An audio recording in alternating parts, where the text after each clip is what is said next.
ఒక బాణం వేసినంత మాత్రాన, జగన్ మీద ఒక రాయి విసిరినంత మాత్రాన,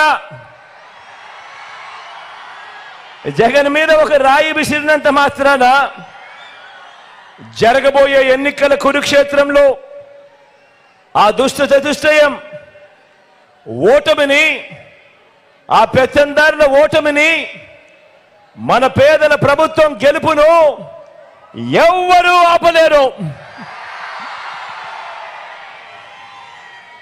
ఇలాంటి దాడుల వల్ల నా సంకల్పం చెక్కు చెదరదు.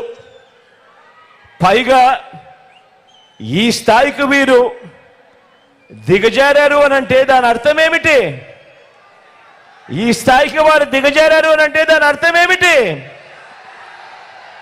విజయానికి మనం అంత చేరువుగా ఉన్నామని,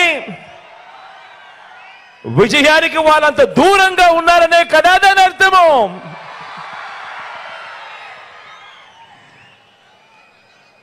అందుకే చెప్తా ఉన్నా, ఈ తాటాకి చెప్పులకు మీ బిడ్డ అదరడు, మీ బిడ్డ బెదరడు. మీకు సేవ చేయాలన్న నా సంకల్పం మరింత పెరుగుతుందే తప్ప ఏ కొంచెం కూడా వెనుకడుగు వేసే ప్రసక్తే లేదు. నా నుదుటి మీద వారు చేసిన గాయం, నా నుదుటి మీద వారు చేసిన గాయం దేవుడి దయతో అది ఇక్కడ తగల్లేదు, అది ఇక్కడ తగల్లేదు. అంటే దాని అర్థం దేవుడు మీ బిడ్డ విషయంలో ఇంకా పెద్ద స్క్రిప్టే రాశాడు అని చెప్పి దాని అర్థం.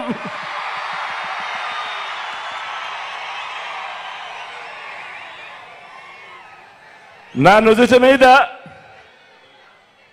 వారు చేసిన గాయం బహుశా 10 రోజుల్లో తగ్గిపోతుందేమో, కానీ పేదల ప్రయోజనాలకు చంద్రబాబు చేసిన గాయాలు, ఆయన పాలనలో ఆయన చేసిన గాయాలు, ఆ రైతులకైతేనేమి, ఆ అక్క చెల్లెమ్మలకైతేనేమి, ఆ నిరుద్యోగులకైతేనేమి, ఆ సామాజిక వర్గాలకైతేనేమి, ఆ చంద్రబాబు మోసాలతో అతలాకుతలమైన ఆ పేదల బ్రతుకులు, చంద్రబాబు చేసిన మోసాలను, చంద్రబాబు చేసిన గాయాలను ఆ పేదలు ఎన్నడూ కూడా మర్చిపోయే ప్రసక్తే ఉండదు అని సందర్భంగా చెప్తా ఉన్నాడు. గాయపరచడం, మోసం చేయడం, కుట్రలు చేయడం చంద్రబాబు నైజమైతే, మీ ఇంటింటికి మంచి చేయడం మీ బిడ్డ నైజం అని చెప్పి కూడా ఈ సందర్భంగా గర్వంగా చెప్తా ఉన్నా.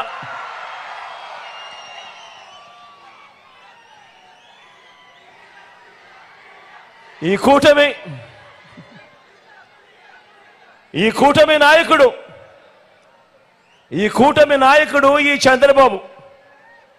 ఈ చంద్రబాబు గారి 30 ఏళ్ల ఫిలాసఫీ ఒకసారి చూడండి. 30 సంవత్సరాల చంద్రబాబు ఫిలాసఫీ ఒకసారి గమనించండి. పేద ప్రజలకు ఏ మంచి ఇవ్వద్దు అని, పేద ప్రజలకు ఏ మంచి చేయొద్దు అన్నది చంద్రబాబు ఫిలాసఫీ. ఇలా ఎంతమందికి చంద్రబాబు ఇవ్వద్దు అని చంద్రబాబు వాదించాడో గుర్తు తెచ్చుకుంటే బాబు ఎలాంటి వాడో అందరికీ కూడా అర్థమవుతుంది. ఆయన నైజం. రైతులకు ఉచిత విద్యుత్ ఇవ్వద్దు అన్నది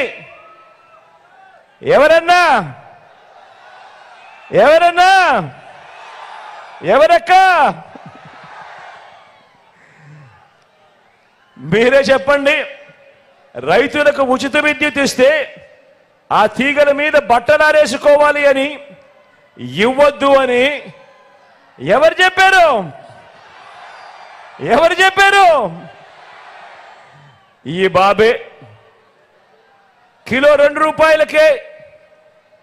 2 రూపాయలకు బియ్యం ఇవ్వద్దు అని ఎన్టీఆర్ను దింపేసి ₹5.25కు పెంచేసింది ఎవరు? ఎవరక్క? ఎవరన్నా? అది ఈ బాబే. ప్రభుత్వ ఉద్యోగాలు ఇవ్వద్దు అన్నది ఎవరంటే ఆ దౌర్భాగ్యం కూడా ఈ బాబే.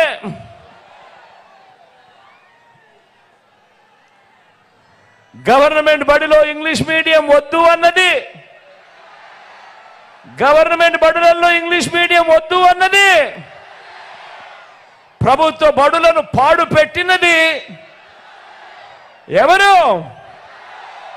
ఎవరక్క? ఎవరన్నా? అది కూడా ఈ బాబే. పేదలకు ఇళ్ల స్థలాలు ఇస్తా ఉంటే కులాల మధ్య సమతుల్యం దెబ్బతింటుంది అని ఏకంగా పేదలకు ఇళ్ల స్థలాలు ఇవ్వకూడదు అని కోర్టులకు వెళ్ళి కేసులు వేసింది ఎవరు? ఎవరక్క? ఎవరన్నా? ఎవరు తమ్ముడు? అది కూడా ఈ బాబే. తాను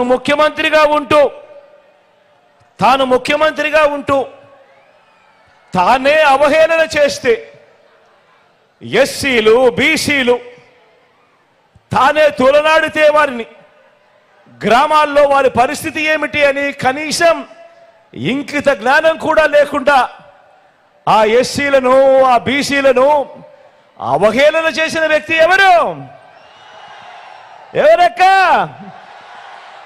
ఎవరు చెల్లెమ్మా? ఎవరన్నా? ఎవరు తమ్ముడు? అది కూడా ఈ బాబే. విడగొట్టిన రాష్ట్రానికి ప్రత్యేక హోదా వద్దు అన్నది ఎవరు? ప్రత్యేక హోదా ఏమైనా సంజీవిని అన్నది ఎవరు? ఎవరక్క? ఎవరన్నా? అది ఆ హోదాను తాకట్టు పెట్టింది ఎవరు అనంటే అది కూడా ఈ బాబే. చివరకు అన్నీ ఓడిపోయిన ఈ చంద్రబాబుకు, అన్నీ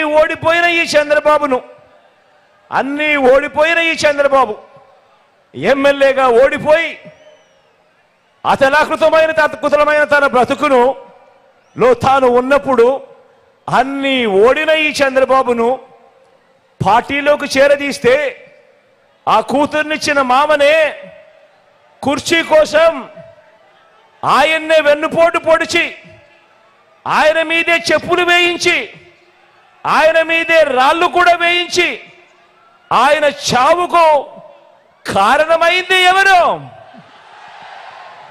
ఎవరక్క? ఎవరు? మళ్ళీ ఎప్పుడు అవసరమైతే అప్పుడు ఏం చేస్తాడు? మళ్ళీ రామారావు గారి ఫోటో బయటికి తీస్తాడు, మళ్ళీ ఆ ఫోటోకు దండలు వేస్తాడు. ఇంత నిజమైన మనస్తత్వం ఉన్న వ్యక్తి ఎవరు? ఎవరక్క? ఎవరు చెల్లెమ్మా? ఎవరన్నా? అది బాబే. పేదలకు ఏ మంచి చేయొద్దు అన్నది మాత్రమే చంద్రబాబుకు తెలుసు.